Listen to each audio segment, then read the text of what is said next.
Hello everyone! Welcome sa channel namin, Kitchen Pinoy. Flex ko lang itong 2 taon naming Fuyo Persimmon, guys, mga idol. Yan, tanim ito ng Ilocano sa Amerika. Ayan siya, sandali, against the the light. Ayan siya.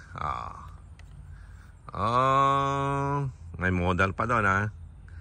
Ayan yung puno niya, So, 2 taon pa lang ito. Ayan. Last year, nung unang taon niya, namunga na ng may nakuha kaming 9. Ngayon, ilang bang bunga niya ngayon?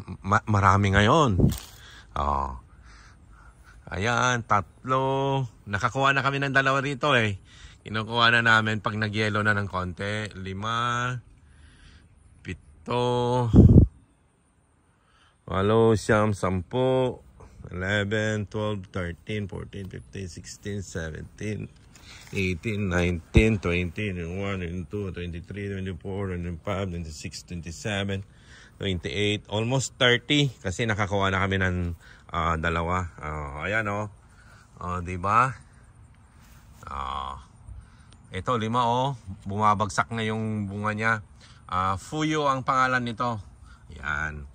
Pwede mong kainin ito anytime. Ayan. Yan, pwede nang kainin yan eh. Pero mas masarap ito. Ayan, kuha kami ng isa. Mas masarap ito yung puro na siya. Yellow na lahat. Yung wala ng green. Pero pwede nang kainin yan. Yung astringent. May tanim din kaming astringent. Yung Saijo. Ay nako, super laki na yon. 5 taon pa lang yon. Magli 5 taon pa lang pala next year. Tinanim namin yun nung 2019. 19 namin tinanim. 20, 21, 22, 23. 4 na taon pa lang siya. May video kami dyan pero next time ibibideo ko. Ayan ang malalaki yung bunga niya ang pinapataba ko rito isda. Pag naglinis kami ng isda, ayan dito hinukay ko, kaya ayun yung bato na yan. Diyan ako naghukay sa tapat ng bato na yan, hindi dito sa malapit doon ko inilagay yung isda. Ayan, yung mga pinaglinisan ng isda, ulo ng isda, yung mga dugo, yung pag hinugasan mo, yun ang gagamitin mo dyan. So ito, 2 ito nabili ko nung 2 years ago. Mahirap kasing magpalaki nito. Ito yung isa, ipakita ko sa inyo. Ito, inilagay ko doon sa may bandarian. Yung tubig na nanggagaling sa bahay, na i-stock yan, inilagay ko sa gitna dyan noon Napupunta doon. Nagpupunta siya doon. So, ayaw nito yung maraming tubig. Ayan ito inilipat ko, patay na noon iyan nakatubo na, yung isa na yan, nakatubo na siya. Yung mga dahon niya this year, tumubo na. Ito hindi pa. So inilipat ko, namatay na yung sa dulo nga niya. Magkasing laki na sila niyan Nilipat ko dito, mataas dito Mataas, dry siya. Gusto niya dry. So once a week ko lang dinidiligan nito, nilalagyan ko lang ng kalahating litro.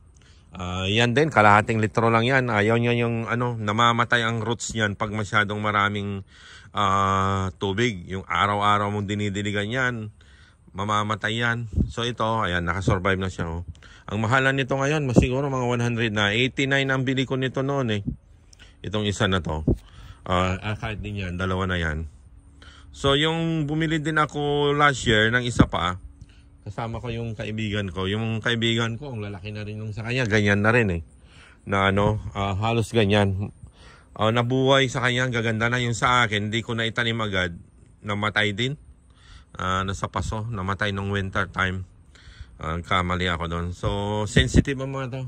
So, ayan lang guys. Flex ko lang yung Fuyo Persimmon na rin. Ayan. Magwi-winter na kasi dito. Mamamatay na yan. Yung mga dahon niya actually hindi mamamatay. Matatanggal lahat yung mga dahon niya. At next year, mabubuhay na naman ulit. Matutulog na sila niyan. So, ito. Ang dami. Ito. 6. Yung sanga na yan. Ayan, oh, ang daming bunga, oh. Oh.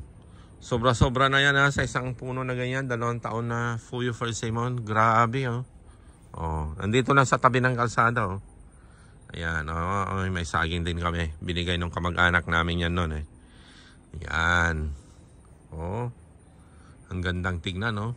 Ang mahal kaya niyan dito. Yung isa niyan ngayon, itong malaki na to, baka $1 to $1.50 ngayon sa ngayon, eh. Ang bentahan niyan. Yan.